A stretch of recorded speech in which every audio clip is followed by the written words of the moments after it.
गांव में मकर संक्रांति का दिन था। हर तरफ खुशियां थीं। छतों पर पतंगें उड़ रही थीं, ढोल की आवाज़, तिल के लड्डुओं की खुशबू और सूर्य देव के स्वागत की तैयारियां। लेकिन जैसे जैसे सूरज ढलने लगा, गांव की हवा बदलने लगी। लोग कहते हैं कि मकर संक्रांति की रात कुछ ऐसा होता है जो दिन में कभी दिखाई नहीं देता। रात के ठीक 12:17 गांव के बाहर की वो पुरानी सुनसान सड़क, जहां सालों से कोई नहीं जाता, वहीं खड़ा था एक 25 साल का लड़का, आरव।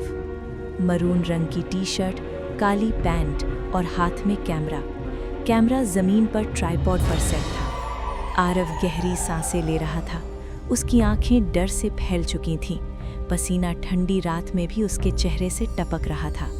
आरव फुसफुसाया, आज मकर संक्रांति है और आज ही सच सामने आएगा। हवा अचानक तेज चलने लगी। सड़क के दोनों तरफ लगे पेड़ों के पत्ते ऐसे हिलने लगे जैसे कोई अदृश्य चीज उनके बीच से गुजर रही हो। और तभी सफेद धुआं धीरे धीरे सड़क पर फैलने लगा। आरव का कैमरा अपने आप ऑन हो गया। रिकॉर्डिंग। आरव ने कैमरे की तरफ देखा। उसका दिल जोर जोर से धड़क रहा था। तभी कैमरे के व्यू फाइंडर में कुछ ऐसा दिखा जो नंगी आंखों से नहीं दिख रहा था। एक औरत सफेद साड़ी में, लंबे खुले बाल, चेहरा अंधेरे में छुपा। आरव पीछे हटना चाहता था, लेकिन उसका शरीर हिल नहीं पा रहा था, जैसे किसी ने उसकी सांसें जकड़ ली हों। और तभी उस औरत की आवाज आई, धीमी, टूटी हुई। मकर संक्रांति की रात, जो सच छुपाया गया था, आज वो उड़ान भरेगा। अचानक दूर गांव से पतंगों की आवाज आई, फड़ फड़ फड़। लेकिन वो आवाज अब पतंगों की नहीं लग रही थी, बल्कि हड्डियों के टकराने जैसी। आरव को याद आया, पिछले साल इसी मकर संक्रांति की रात इसी सड़क पर 3 लोग लापता हुए थे और गांव वालों ने कहा था कि पतंग उड़ाते वक्त उनकी डोर किसी और दुनिया से जुड़ गई थी। सफेद साड़ी वाली औरत अब कैमरे के बिल्कुल पास आ चुकी थी। उसने धीरे से कहा, आरव, तूने बुलाया है, अब देखना पड़ेगा। कैमरा सडनली शेक हुआ। ट्राइपॉड जमीन में धंस गया। धुएं ने सब कुछ ढक लिया और रिकॉर्डिंग अपने आप बंद हो गई। सन्नाटा, पूर्ण सन्नाटा। लेकिन कैमरा अब भी रिकॉर्ड कर रहा था। कैमरे की स्क्रीन काली हो चुकी थी, लेकिन लाल बत्ती अब भी जल रही थी। धुआं धीरे धीरे छटने लगा। सड़क वैसी की वैसी थी, सुनसान, पेड़ों की सरसराहट और ठंडी हवा में किसी के चलने की आहट। लेकिन कैमरा जमीन पर पड़ा था, थोड़ा टेढ़ा, जैसे किसी ने उसे जोर से धक्का दिया हो। और तभी कैमरे के फ्रेम में एक जोड़ी नंगे पैर दिखाई दिए। धीरे धीरे वो पैर आगे बढ़े। वही सफेद साड़ी वाली औरत। अब उसका चेहरा साफ दिख रहा था। सूखी हुई चमड़ी, होठों पर जमी काली दरारें और आंखें बिल्कुल खाली थीं, जैसे उनमें कभी रोशनी थी ही नहीं। उसने कैमरे की तरफ देखा और पहली बार मुस्कुराई। वो मुस्कान किसी इंसान की नहीं थी। वो बोली, हर मकर संक्रांति सूरज उत्तरायण होता है और हमारे दरवाजे खुलते हैं। कट। अचानक कैमरे की फुटेज बदल गई। आरव वहां नहीं था। अब दृश्य था 10 साल पुराना। गांव का वही मैदान, चारों तरफ पतंगे, ढोल, हंसी और बीच में एक छोटी लड़की, उम्र लगभग 12 साल, सफेद फ्रॉक, बालों में लाल रिबन। वो रो रही थी। कैमरे के पीछे से एक आदमी की आवाज आई, डर मत, ये बस एक पूजा है। कैमरा जूम करता है। 3 आदमी, गांव के ही जाने पहचाने चेहरे, मंदिर की समिति के सदस्य और उनके साथ एक पुजारी। ढका हुआ चेहरा, ठंडी बेरहम आवाज, दान सही हुआ तो साल अच्छा जाएगा, बीमारी नहीं आएगी। लड़की की माँ रो रही थी, लेकिन भीड़ चुप थी। किसी ने सवाल नहीं किया। लड़की का हाथ पकड़ा गया और उसे उसी सुनसान सड़क की तरफ ले जाया गया। कैमरा कांप रहा था। और फिर उस रात मकर संक्रांति की आग में इशिका की किस्मत सौंप दी गई। फुटेज अचानक रुक गई। और स्क्रीन पर लिखा आया, उसका नाम इशिका था। धुआं फिर से फैलने लगा और उसी धुएं के बीच से आरव की आवाज़ आई, मैंने सच ढूंढ लिया था, इसलिए मुझे बुलाया गया। औरत की आवाज़ बदल गई। अब उसमें डर नहीं था, बस गुस्सा और इंसाफ। हर साल पतंगे उड़ती हैं, ढोल बजते हैं, लेकिन मेरी आत्मा इसी सड़क से बंधी रहती है।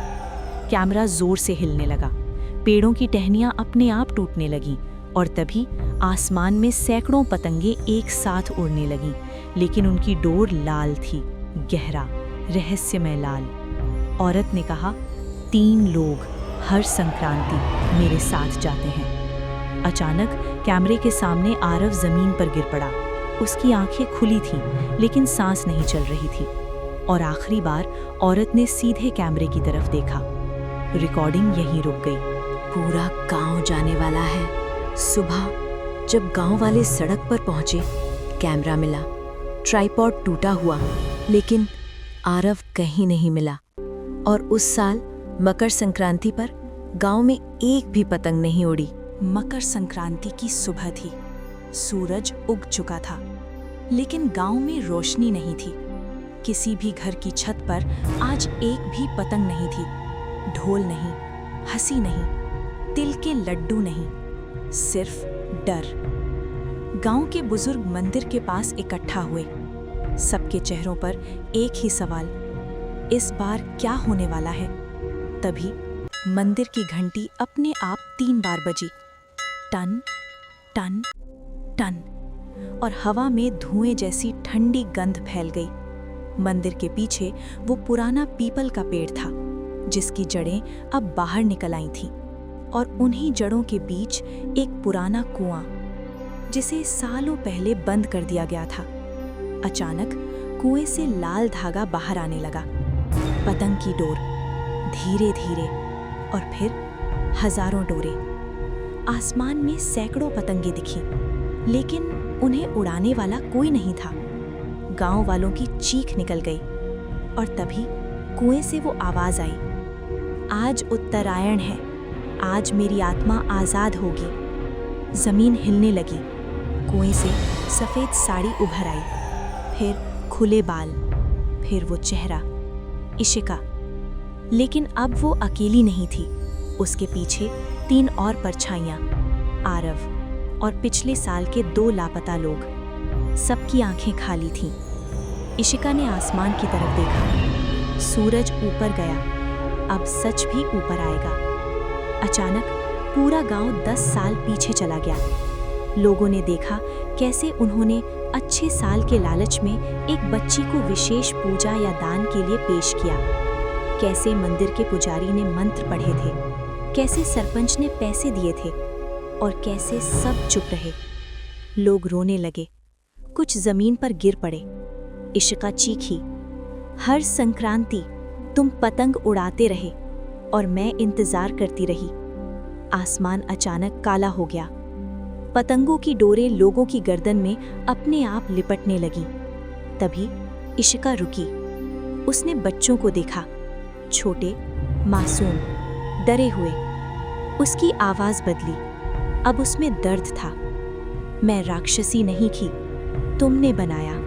और फिर उसने अपने हाथ उठाए, डोरें खुद ब खुद टूटने लगीं। इशिका ने कहा, मेरी मुक्ति सच कबूल करने में है। मंदिर की दीवार अपने आप टूट गई। अंदर से इशिका की अस्थियां निकली। सरपंच घुटनों पर गिर पड़ा। पुजारी रोने लगा। सबने सच कबूल किया। हवा थम गई। आसमान साफ हुआ। पतंगे एक एक कर राख बन गई। इशिका मुस्कुराई, पहली बार सुकून वाली मुस्कान। अब मकर संक्रांति डर की नहीं, याद की होगी। और वो धूप में धीरे धीरे घुल गई। सालों बाद हर मकर संक्रांति गांव में एक पतंग जरूर उड़ती है, सफेद रंग की, जिस पर लिखा होता है, सच हमेशा ऊपर जाता है, जैसे सूरज। हम ये हॉरर कहानियाँ आपके लिए बहुत मेहनत और लगन से बनाते हैं। अगर आपको हमारी कहानियाँ पसंद आ रही हैं तो हमारी जेपी हॉरर स्टूडियो चैनल को लाइक, शेयर और सब्सक्राइब ज़रूर कीजिए। आपका एक सब्सक्राइब हमें और डरावनी कहानियाँ लाने की ताकत देता है।